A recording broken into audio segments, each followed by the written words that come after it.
Tajuk kita adalah rompakan. Rompakan lah. Kalau dulu-dulu ke 30 tahun lepas kita cerita rompakan ni berlaku di tepi-tepi jalan. Kan? Kita berjalan seorang-seorang, tiba-tiba datang orang dari belakang cekuk. Pukul, lepas tu barang kita dia ambil semua. Manusia tu dia tinggal tepi jalan. Kalau kita orang lain, dulu 30 tahun lepas. Dia ambil duit RM30 kita katakan. Dia ambil duit banyak mana. Itu rompakan dulu. Tapi hari ni rompakan berlaku secara lebih besar lagi sebenarnya. Dan jumlah orang yang kena rompak pun banyak. Sangat-sangat banyak sebenarnya. Okey, itu adalah rompakan alam cyber melalui tag, telefon dan SMS.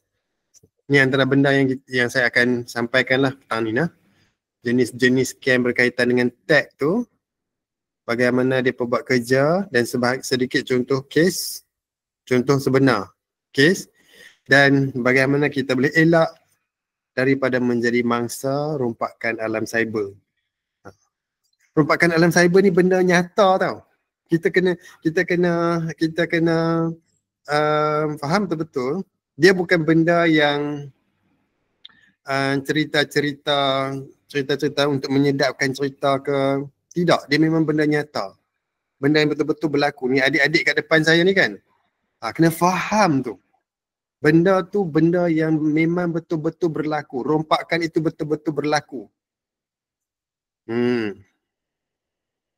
Kita seronok tak kena rompak? Siapa seronok kalau dia dirompak? Siapa seronok kalau dia kena pukul? Duit dia diambil? Tak ada siapa yang seronok. Kan? Kalau kita dengar rompakan, kita mesti rasa macam, ya kesiannya orang tu kena rompak. Kalau rompakan dalam fizikal dulu, dengan tubuh-tubuh dia semua sakit. Tapi bila di alam cyber, kita tak nampak tubuh dia kena cedera sebagainya. Tetapi dia berlaku. Okay, mari kita tengok dulu jenis-jenis scam yang berkaitan dengan tag ni. Disebut tag lah, TAC tu tag. Adik-adik kat depan saya ni pernah ke? 300 orang, 500 orang ni pernah ke dengar perkataan tag tu? Pernah kot ya? Kita akan tengok scam tag, scam panggilan telefon dan juga scam SMS. Tag tu nama penuh dia ialah Transaction Authorization Code, bahasa orang putih. Bahasa Melayu kod capaian lah. Kod capaian.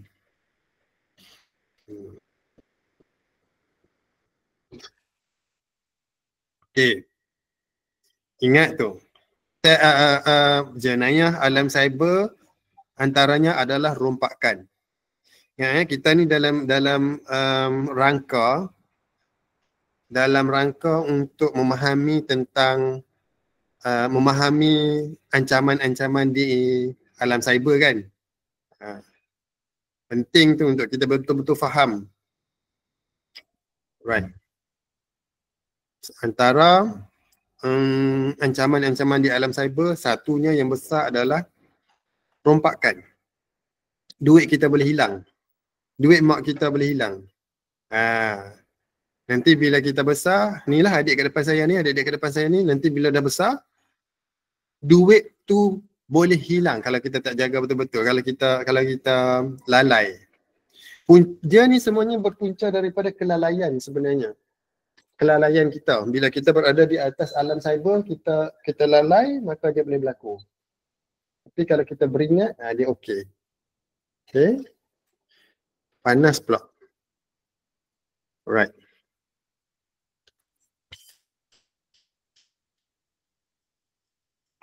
Apa dia tag? Jadi bagi pakcik-pakcik, kakak-kakak kat depan saya ni, mungkin dah biasalah tag tu. Kan kita selalu, contohnya kita nak buat belian, bila kita buat pembelian, kita akan kita isi kita punya maklumat bank semua. Dia akan hantar ke SMS kita tu satu kod 6 digit. Satu kod 6 digit itulah kita panggil tag. Right? Dihantar oleh bank untuk mengesahkan transaksi kewangan yang kita nak buat. Dalam keadaan kita memang buat transaksi, jadi kita boleh pakai tag tu. Bila kita nak buat transaksi kewangan, kita akan terima kod tersebut di dalam SMS kita. Jadi melalui kod 6 digit tu sahajalah kita boleh teruskan transaksi pembayaran tadi tu. Kalau tak ada tag tu, dia tak boleh buka transaksi itu. Kita ada kunci, dia macam kunci. Kunci untuk kita buka transaksi itu dan membenarkan transaksi itu lalu. Itu tag. Benda yang kita cakap hari ni, itulah benda dia. Tag tu. Yang diterima melalui SMS. Okey. Bila itu adalah tag, macam mana skema kegiatan-kegiatan pencurian, kegiatan-kegiatan rompakan ni boleh berlaku. Okey. Ni tentang scam tag saja dulu. Sekejap lagi kita akan tengok SMS, kita akan tengok telefon. Right. Jadi mula-mula skema akan berhubung dengan mangsa. Katakanlah Syairul tu dia adalah potensi. Jadi skamer ni akan berhubung dengan dia. Tak maulah Syairul payah nak sebut Ali lah. Kalau siapa-siapa ada nama dia Ali kat dalam ni, bukan tentang dia. Ni kira Ali lain. Alright. Jadi bila dia nampak skamer, bila dia nampak Ali ni sebagai orang yang berpotensi, dia akan berhubung dengan Ali tu dan dia menyamar sebagai pegawai bank. Katakanlah yang sebagai pegawai bank. Lepas tu dia akan cakap lah dekat Ali tu, akaun telah digodam, ada transaksi yang mencurigakan. Ni siapa-siapa yang mungkin pernah mengalami situasi ni, dia telah dihubungi. Kan? Dia telah dihubungi oleh pihak bank. Bank mengatakan ada transaksi yang mencurigakan. Lepas tu dia kata apa? Dia kata anda perlu sahkan identiti.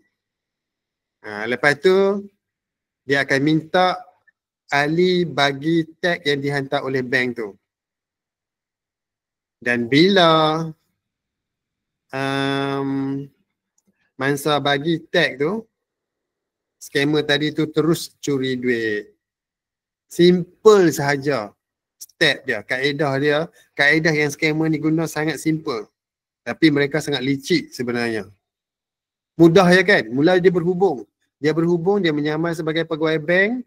Lepas tu dia katalah akaun bank dia lah. Akaun bank dia telah digodam ke. Godam tu maksudnya ada orang ceroboh.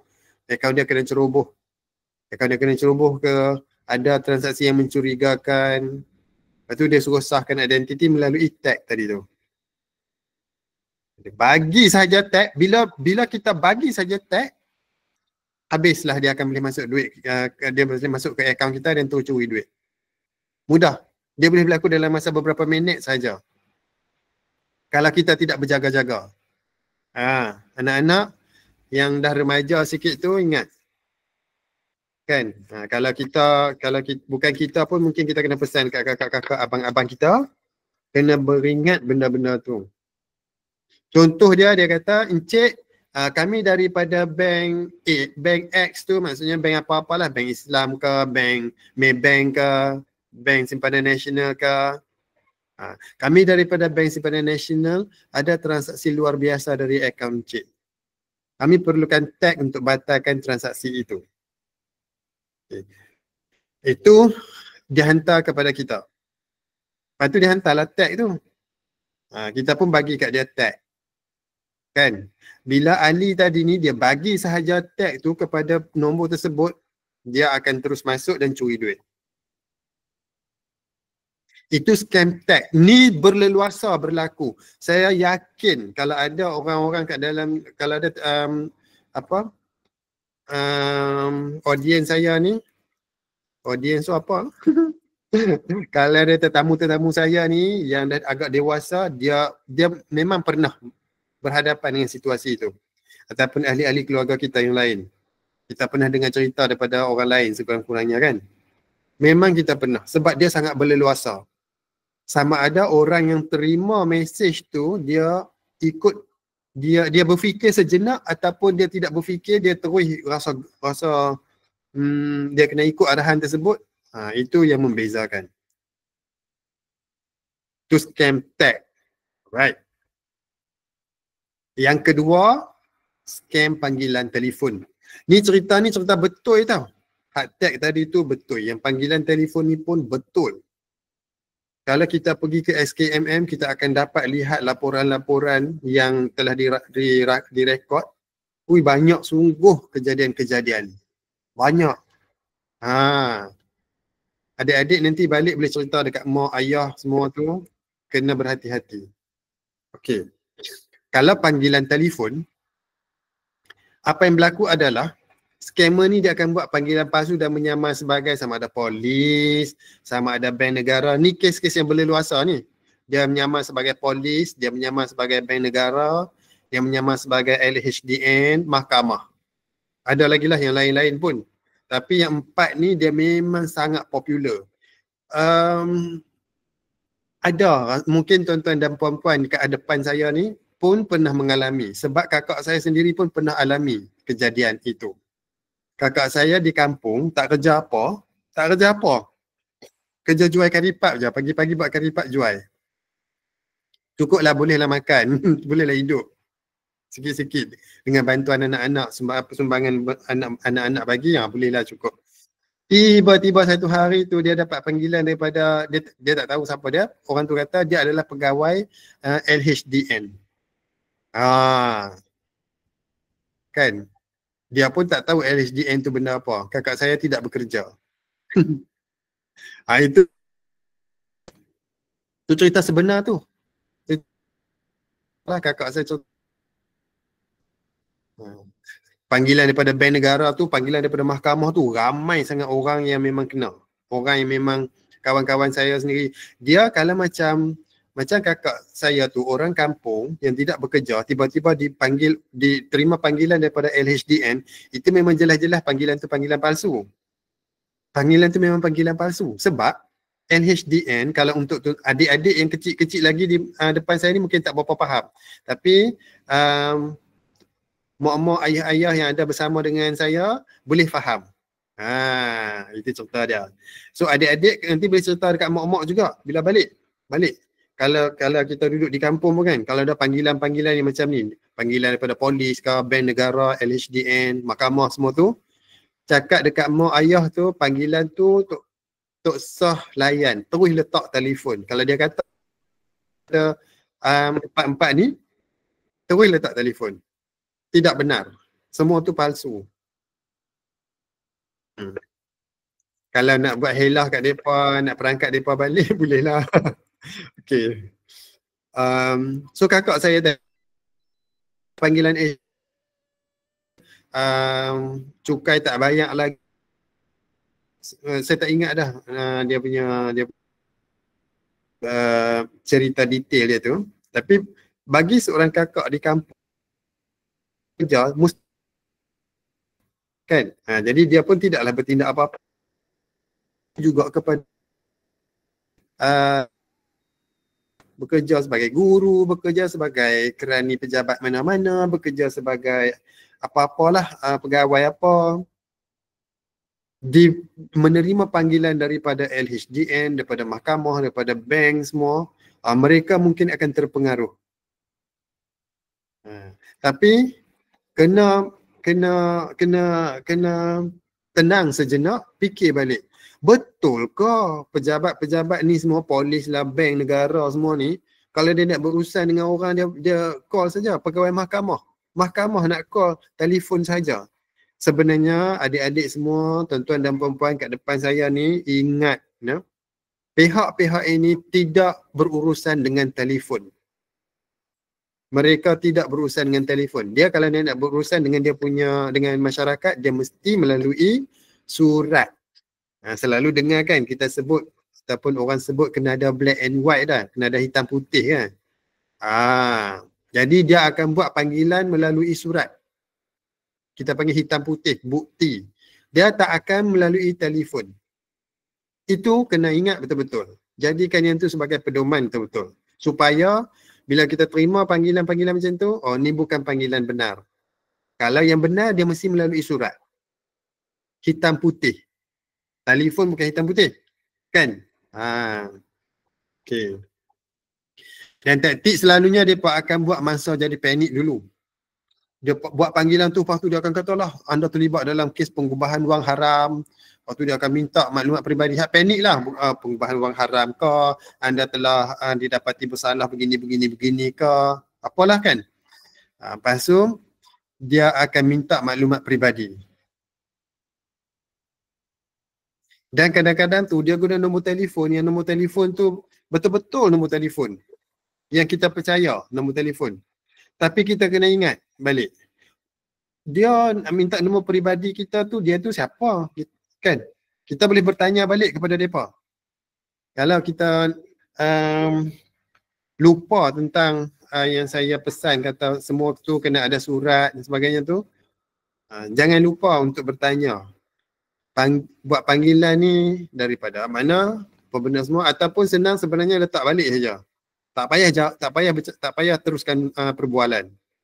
Tak payah teruskan perbualan sebab mereka sangat bijak di dalam memerangkap. Scammer ni dia dah betul-betul kaji. Dia dah betul-betul kaji perkataan-perkataan yang dia akan guna, bahasa-bahasa dia akan guna untuk memerangkap mangsa dia. Dia bukan perkataan-perkataan kita yang biasa ni yang kita tak rancang, tapi mereka telah rancang macam mana nak bagi semua orang yang berbual dengan dia akan terperangkap. Dia kaji tau, mengkaji secara khusus. Jadi ini taktik dia. Taktik dia bagi kita panik. Kita panik, kita mula tak tahu nak berfikir, lepas tu kita akan ikut arahan dia. Alright? Contoh dia, ni contoh. Kami dari Ibu Pejabat Polis Bukit Aman. Kami dari Ibu Pejabat Polis Bukit Aman. Nama anda tersenarai dalam kes jenayah. Takut tak? Adik-adik takut tak ni? Tiba-tiba polis telefon ni. Polis telefon kata terlibat dalam kes jenayah. Mesti kita takut kan? Kita pun akan panik. Lepas tu dia kata, okey, macam kalau kami boleh bantu untuk selesaikan masalah ini, nanti akan dapat satu tag, nanti share tag tu. Itu dia akan buat macam tu. Kita pun dah takut. Lepas tu dia cuba bagi jalan penyelesaian, kita pun ikut. Okey, itu melalui panggilan telefon yang sangat berleluasa, berlaku secara sangat berleluasa. Ramai sangat yang dah terkena melalui perbualan telefon tu. Ramai. Di kampung-kampung banyak yang kena. Di kampung-kampung banyak yang kena. Okey. SMS pula, melalui SMS. Selalunya scammer akan hantar SMS dengan pautan palsu. Kononnya daripada bank ke, daripada pos laju ke. Saya biasa dapat daripada delivery ni, saya biasa dapat. Dia kata ada parcel begini. Inilah, klik situ, klik sini, apa benda semua. Saya sendiri pernah dapat. Yang panggilan telefon tu pun saya sendiri pernah dapat. Yang SMS pun saya pernah dapat. Yang tag tu pun saya pun pernah dapat. Kawan-kawan saya juga semua pernah dapat. Tapi tak apalah sebab kami tahu benda-benda tu semua palsu. Jadi kita tak layan. Jadi kami tak layan. Sebab kita dah confident sangat-sangat dah. Semua tu tidak benar. Tak apalah kerana saya faham benda ni. Now, adik-adik ke depan saya, tuan-tuan dan puan-puan, ibu ayah ke depan saya ni juga, sila pandang benda ni serius dan faham betul-betul bahawa benda-benda ni semua adalah palsu. Kita nak selamat daripada kena tipu. Kita nak selamat daripada kena rompak. Okay? Right. So, melalui SMS, dia akan bagi SM palsu dengan pautan. Pautan tu, bila mangsa klik, dia akan bawa lah ke satu laman web yang laman web tu kita nampak macam laman web rasmi. Di situlah kita akan masukkan maklumat-maklumat yang diminta. Bila masukkan maklumat-maklumat yang diminta, rupa-rupanya di belakang website tu adalah scammer. Jadi dia senang sahaja boleh curi duit kita. Contoh-contoh SMS yang pernah diterima ni, dia kata akaun anda akan digantung. Sila kemaskini maklumat di pautan ini. Lepas tu dia pun bagi link. Link tu sebenarnya link palsu. Kita bagi maklumat kat situ, kita sebenarnya mendedahkan diri kita kepada maklumat, kepada scammer. Dia masuk, dia akan curi duit kita habis.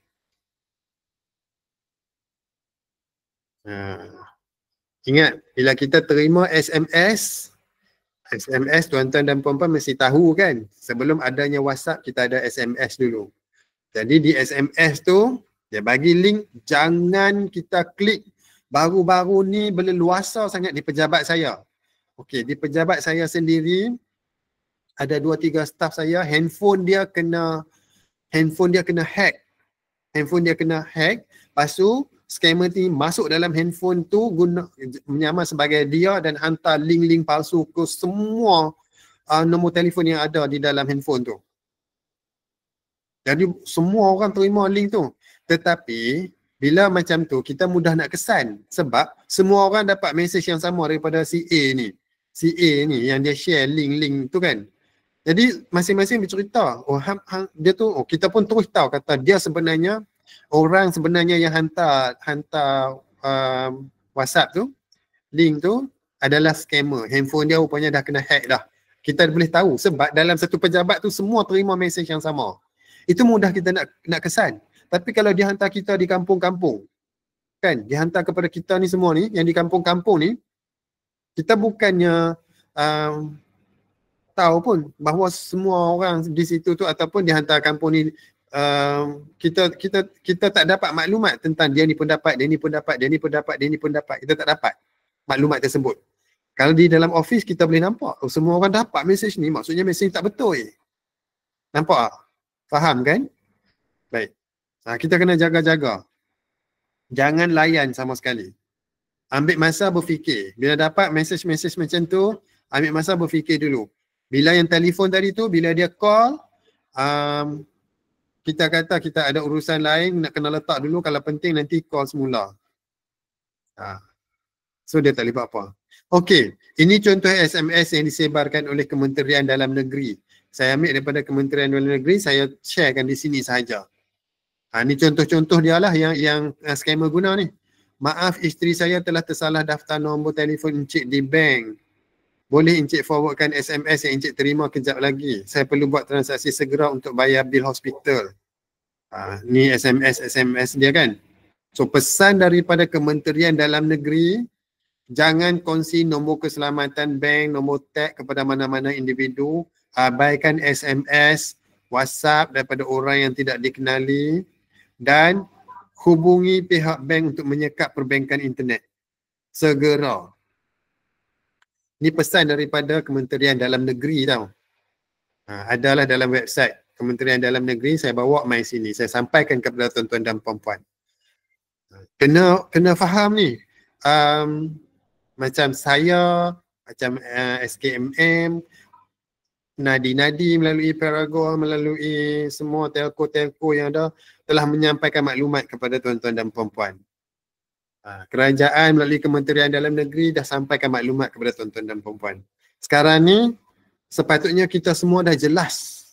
Kita semua dah jelas bahawa bila terima SMS macam tu, bila terima panggilan telefon macam tu, suruh kita sharekan tag, suruh kita sharekan one time password, OTP. Kadang-kadang dia tulis OTP. Benda yang sama lah tu, tag dengan OTP tu benda yang sama. Kita jangan ikut arahan tersebut. Boleh nah? Boleh tahu? Kena bagi jelas benda-benda tu. Anak-anak yang tidak bersama dengan mak ayah hari ni, nanti balik bagi tahu dekat mak ayah. Kakak-kakak abang semua kena tahu. Alright. Mari kita tengok modus operandi scammer tu. Kita boleh bahagikan ataupun kita boleh katakan dia ada sebanyak 6 langkah lah dalam bagaimana scammer ni nak tipu kita, nak curi duit, nak rompak duit kita ni. Mula-mula dia akan kenal pasti sasaran. Kemudian dia akan dalam mengenal pasti sasaran tu, hak ni penting. Hak ni penting. Sangat berkait dengan pesanan-pesanan kita dalam siri-siri lepas, siri-siri yang lalu. Nombor satu sekali, dia akan cari maklumat tentang bakal-bakal mangsa. Bakal-bakal mangsa. Okey kah sebut bakal mangsa? Kan?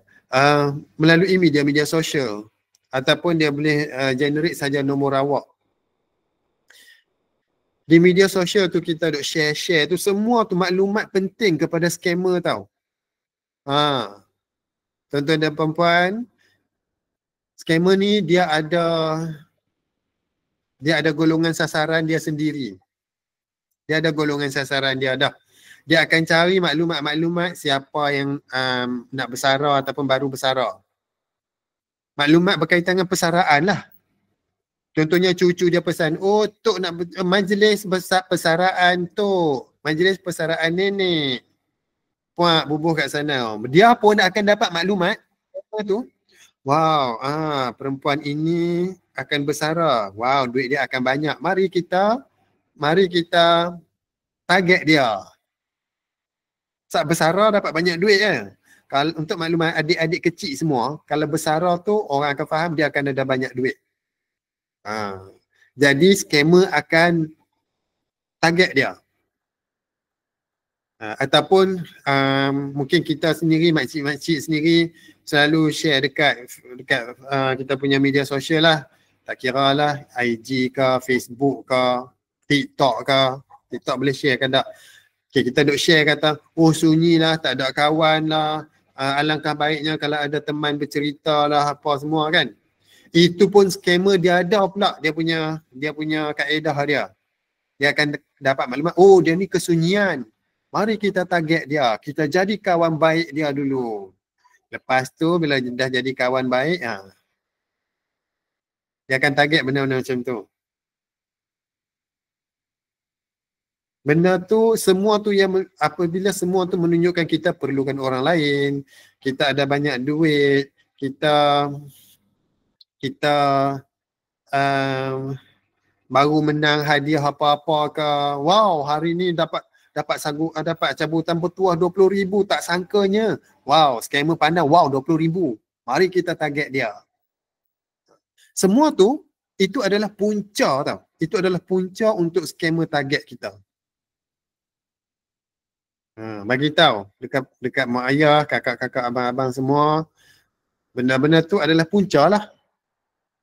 Bila kita, itu kelekaan kita melayan nafsu kita di media sosial. Jadi orang boleh ambil kesempatan. Alright. Ataupun macam stres. Kita duk share kita stresnya tak itu, stresnya tak ini, stres. Scammer akan mendekati kita. Oh apa kata kalau stres kan, mari kita apa benda lah. Ada pendekatan dia semua. Scammer ni kita pendekatan dia tu, kaedah dia tu kita boleh sebut sebagai pendekatan cinta. Lepas tu adalah makau scammer, ada macam-macam nama. Nama tu merujuk kepada kaedah-kaedah yang dia sesuaikan dengan dia punya target mangsa. Okey? Jadi kalau kita nak berkongsi tak payahlah terlebih-lebih. Kan di media sosial tu. Tempat untuk orang mencari mangsa dia sebenarnya, media sosial tu. Alright. Dan langkah kedua, dia akan menyamar sebagai pihak berkuasa ataupun organisasi sah lah. Dia dah tahu lah, oh dia ni tengah dapat duit pencen berapa ratus ribu lah dia ada kan. Marilah kita pergi mendekati dia sebagai polis ke, sebagai pegawai bank ke, sebagai LHDN ke, syarikat-syarikat kurier ke. Macam tu. Dia pun berhubung dengan mereka tu lah. Tak kira lah melalui telefon ke, dia buat panggilan telefon ke, dia berhubung dengan WhatsApp ke, dengan SMS ke. Kan? Kalau bukan tajuk pada hari ini ni, melalui email pun banyak. Melalui email ke. Dan mereka ni, scammer ni, sikap mereka dalam aspek berusaha tanpa jemu dengan bersungguh-sungguh tu, bolehlah kita ikuti sebenarnya. Mereka tidak akan berputus asa. Sebenarnya, siapa-siapa yang dapat kesan mereka tu adalah scammer, mereka akan tipu daya, mereka akan layan sehingga scammer tu sehingga scammer tu fed up tau. Tapi mereka tidak akan berputus asa dalam berusaha mencari mangsa. Dia tak akan putus asa. Dia akan sentiasa berusaha cari mangsa juga. Kerja mereka cari mangsa. Itu kerja mereka.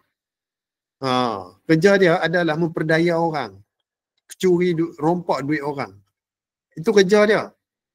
Dia tak akan berputus asa. Jadi kita lah yang kena berjaga-jaga. So dia menyamar sebagai pihak-pihak tersebut. Orang yang dalam keadaan tak perasan, dia tak perasan tu banyak sebab lah. Dia panik, dia tak ada maklumat, dia bila banyak duit pun dia pun tak pernah terfikir sangat bahawa duit dia akan berkurang nanti kalau orang ambil. Kan? Benda-benda macam tu, maka dia terdedah lah. Dia menyamar sebagai pihak berkuasa, lepas tu dia akan cipta rasa panik. Dia akan cipta rasa panik lah. Dia akan kata contohnya akaun anda akan dibekukan. Anda telah terlibat dalam jenayah. Kan? Kalau dia menyamar sebagai polis pula, dia akan kata kalau tak ikut arahan anda akan ditangkap. Tu banyak. Kalau orang kampung saya banyak kena benda-benda macam ni. Nanti kena tangkap.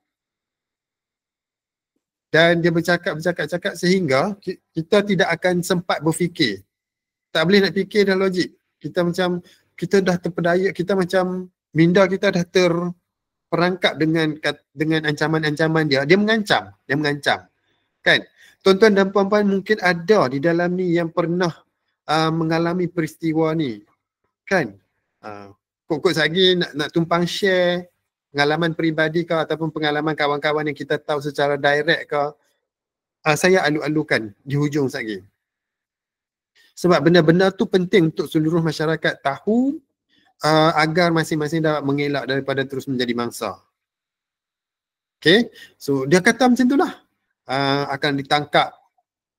Bagi sebelum pukul 2 saat lagi. Kalau selepas pada tu, polis akan terus datang depan rumah.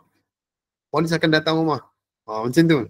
Dia ancam kita, dia ugut-ugut kita. Okay.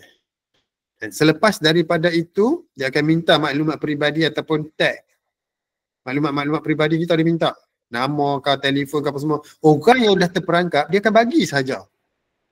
Dia akan bagi saja sebab dia dah takut. Dia dah takut dan dia rasa macam kalau orang ni lah penyelamat dia. Dia akan bagi. Okay. Dan selepas tu dia akan curi duit kita. Bila dia curi duit kita, dia akan hapuskan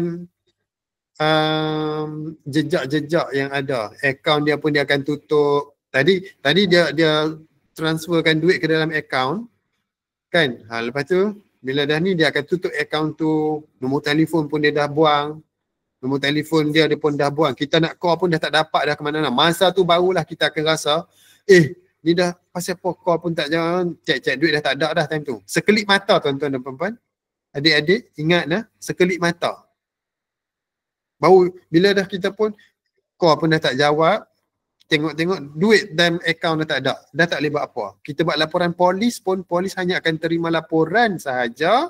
Dia tidak akan boleh buat apa-apa. Sebab duit tu duit tu memang hilang sebab kita. Nampak? Macam dah nak habis pula. Okay.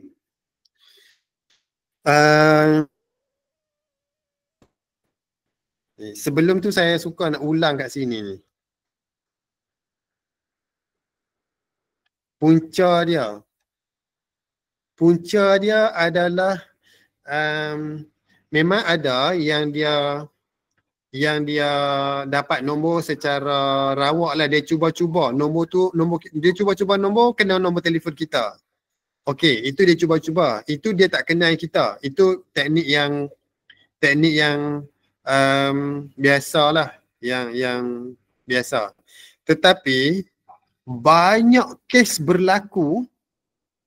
juga kes berlaku melalui punca dia adalah perkongsian kita di media sosial. Dia pendedahan kita di media sosial. Kalau kita selalu, contohnya kita selalu update kita pergi bercuti sana sini, bercuti, makan besar, makan besar. Lepas tu macam-macam lah kita duk tunjuk kemewahan kita. Mungkin di kalangan audiens kat depan saya ni ada yang hidup agak mewah kan. Perkongsian kita tu, itu memberi maklumat kepada mereka, kepada scammer, bahawa mereka ni sebenarnya duit terlebih ni. Kita ambil lah sikit duit mereka. Kan? Sekali lagi duit mereka tak habis-habis pula. Dia fikir macam tu. Kita berkongsi tu cuma untuk bagi tahu tentang aktiviti kehidupan kita kan. Tetapi scammer dia faham secara berbeza. Jadi di situ kita sebagai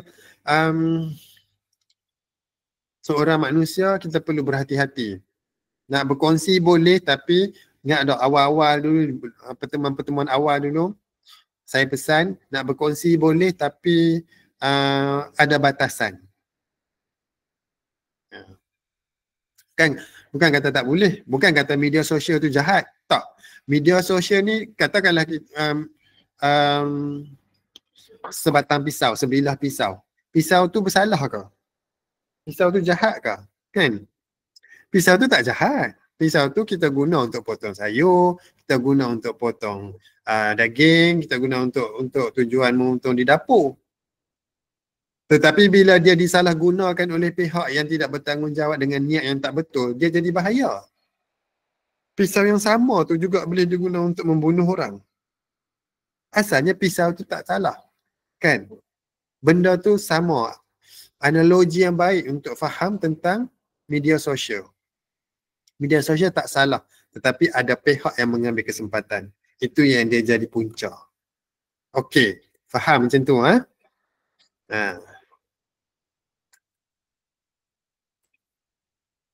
Alright. Mari kita tengok beberapa kes sebenar. Beberapa kes sebenar tentang insan-insan yang telah menjadi mangsa rompakan di alam maya ni menggunakan teknik-teknik tag. Kaedah tag. Right. Yang ni tengok. Ini laporan oleh Astro Awani, kejadian pada tahun 2021 di Kuantan. Gara-gara menghantar semula tag, habis seorang jururawat tu telah dicuri, telah dirompak sebanyak 30,000. 30,000 tuan-tuan dan perempuan. Kalau saya ni nak dapat 30,000 tu jenuh kerja macam jenuh kerja orang Kedah kata. Nak dapat 30,000. Simpan dah 30 tahun dah tak sampai lagi pun 30,000. Okey. Mangsa berusia 48 tahun. Pesanan yang diterima daripada bank. Nampak? Dia daripada bank. Dia terima SMS daripada bank. Okay.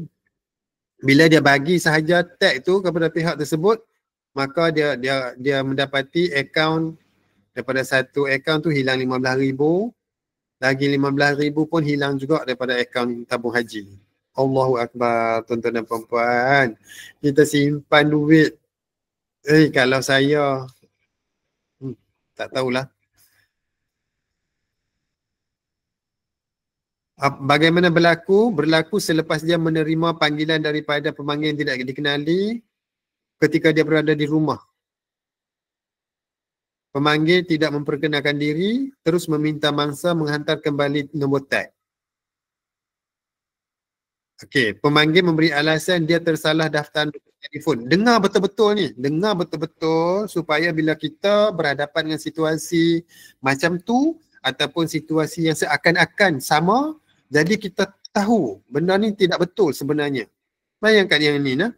Pemanggil memberi alasan dia tersalah daftar nombor telefon dalam maklumat akaun bank. Logik tak? Kalau kita tak fikir memang kita rasa biasalah. Oh, tapi sebenarnya kalau kita fikir sedikit sahaja, dia benda yang tak logik. Macam mana kita daftar ke akaun bank nombor telefon orang lain? Tak mungkin. Kita mesti check beberapa kali pastikan nombor telefon betul. Sebab kita akan terima maklumat daripada nombor telefon. Betul tak tuan-tuan dan puan-puan?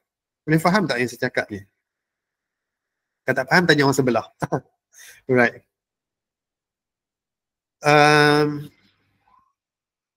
Mangsa segera berbuat demikian tu maksudnya mangsa segera kongsikan nombor tag yang diberi itulah. Dan tengok-tengok nombor akaun pun dah tak ada duit dah. Sekejap je berlaku. Sekejap je. Okay. Satu kes. Kita tengok lagi satu kes. Di Melaka, ni laporan utusan. Kejadian pada 2022. Seorang jururawat kerugian. Baca sendiri ni. Tengok skrin baca. Kerugian sebanyak 73,000 tuan-tuan dan puan-puan. Sebuah kereta. Sama dengan nilai sebuah kereta Proton. Seorang penjawat awam rugi 70,000. Nak sebut pun tak betul. 73,000 setelah memberi nombor tag kepada individu yang tidak dikenali.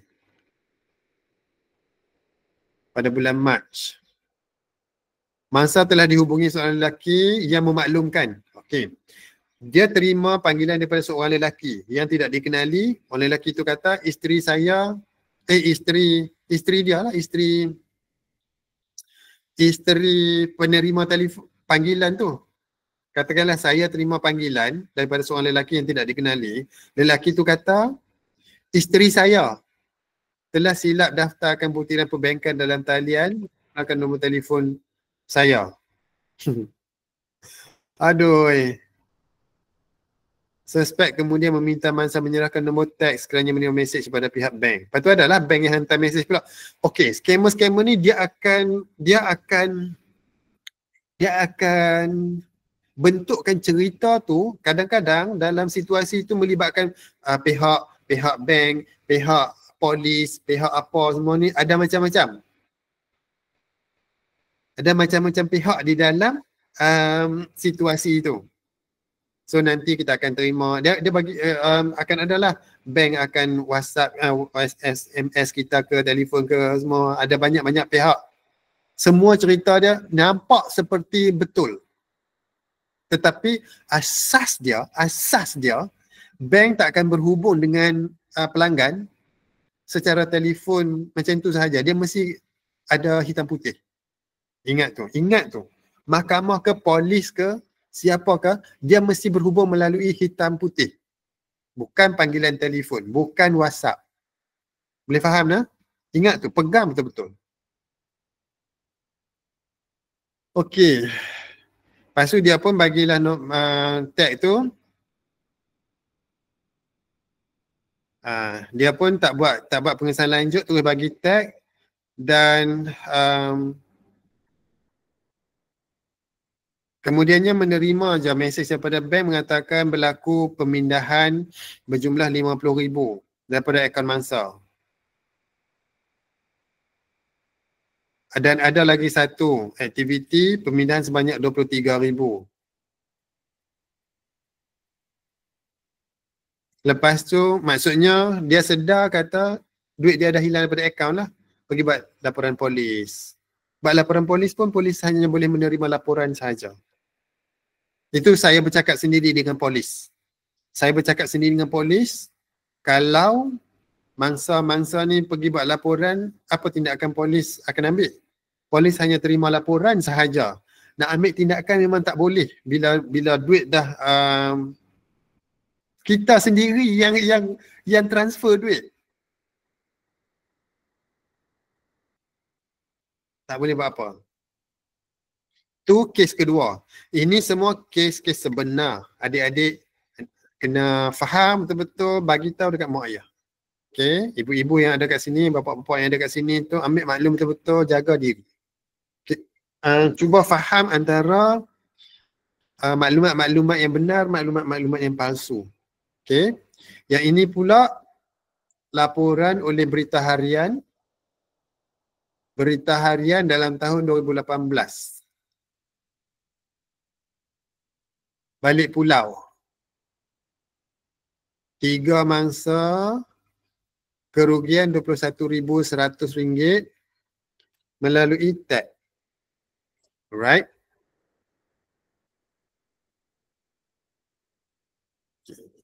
Inilah kejadian dia. Okay. yang ini menarik. Yang ini kira macam kejutan sangat-sangat lah contohnya. Dia kata lelaki itu kemudian memberitahu syarikat milik mangsa di Perak mempunyai hutang cukai barang dan perkhidmatan RM85,700. Syarikat dia berhutang RM85,700. Kemudian mangsa disambungkan panggilan kepada Sarjan Helmi. Tengok, dia ada create watak Sarjan Helmi kat situ. Dalam situasi scam tu lah. Sarjan Helmi ni maksudnya scammer juga. Dia guna pakai watak polis, seorang sarjan. So dia pun disambungkan panggilan dia ke Sarjan Helmi tu. Kemudian mangsa diberitahu yang syarikatnya terbabit dalam penyeludupan dadah.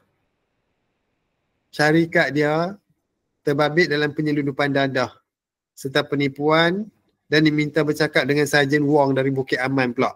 Oh, ada pula watak polis yang lebih besar. Bukit Aman. Okey, anak-anak, tuan-tuan dan puan-puan, bila sahaja kita bersembang tentang jenayah-jenayah semua ni, bila disebut Bukit Aman tu maksudnya ibu pejabat polis yang paling besar sekali lah di dalam negara kita. Dia sebut Bukit Aman je. Bila disebut Bukit Aman tu maksudnya balai polis lah, balai polis yang paling besar di Malaysia. Balai polis nombor 1. Okay. Kemudian sindiket kemudian meminta nama, kata laluan, jeng nombor tag, dan mangsa pun ikut saja arahan mereka sebab dah panik sangat. Dah ada 2-3 pegawai polis yang tahu kisah dia. Dia pun sebenarnya walaupun dia tak buat pun jenayah-jenayah tu, dadah lah, wang haram apa semua tu, tetapi oleh kerana terpengaruh, terpedaya sebab polis yang bercakap ni adalah polis dalam situasi scam tu. Jadi kecut, panik, ikut saja arahan. Tengok-tengok dah duit hilang. Sekejap je, sekelip mata. Benda ni sangat berleluasa. Kejadian ini sangat berleluasa, tuan-tuan dan puan-puan. Jangan pandang remeh. Kadang-kadang orang sebelah rumah kita je yang kena. Kita tak tahu. Kadang-kadang kalau kita duduk di taman-taman tu, lorong sebelah, lorong depan, lorong belakang, ada yang jadi mangsa. Kalau kita di kampung-kampung, memang ada.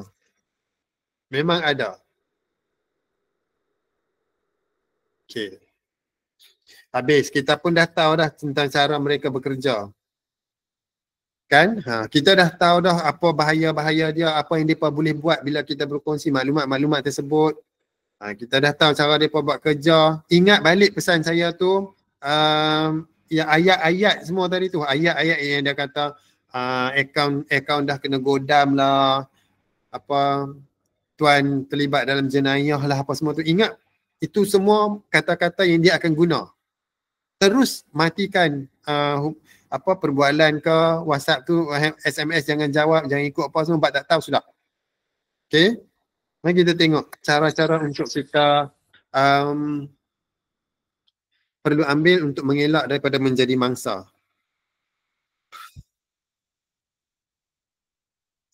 Tag ataupun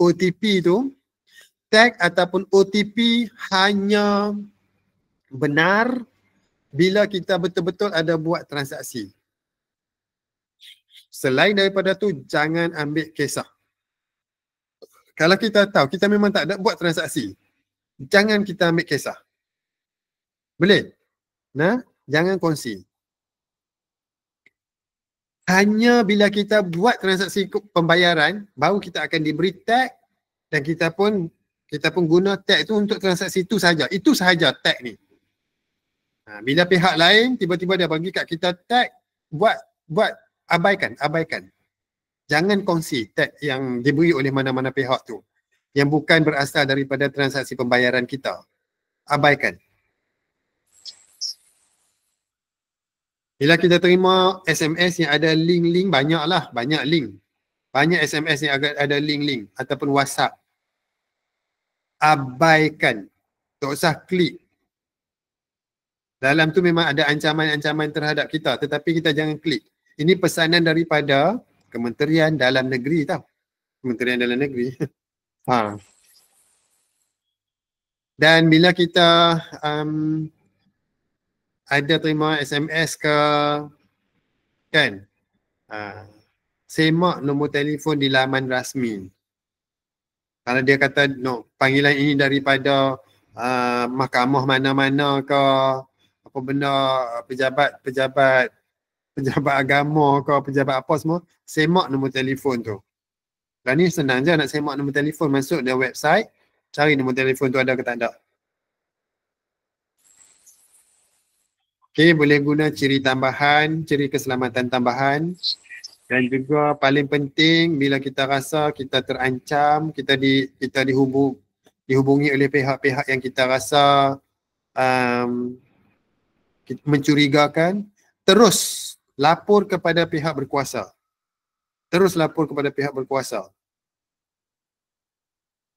Kalau boleh letak dekat status WhatsApp ke, letak dekat status apa tu, social media kita ke, nombor telefon tu bubuh, tulis kat situ, scammer, ni scammer. Tulis kat situ, scammer. Jadi nombor telefon tu, siapa-siapa yang dapat nombor telefon seterusnya tu, dia akan tahu lah, oh, ni scammer. Dan juga ada lah yang scammer alert kan, ciri-ciri tambahan tu yang kita boleh install dalam handphone kita tu, untuk di-identify nombor telefon tu betul ke, nombor telefon scammer ke, install. Itu adalah protection ataupun apa dia? Protection yang kita boleh buat. Jadi nasihat saya bila kita dapat panggilan-panggilan demikian, dapat WhatsApp yang demikian tu, bertenang dulu. Ingat pesan-pesan yang pada hari ni tu. Pesan-pesan yang saya sampaikan pada hari ni. Ayat-ayat yang dia gunakan, kaedah-kaedah yang dia gunakan.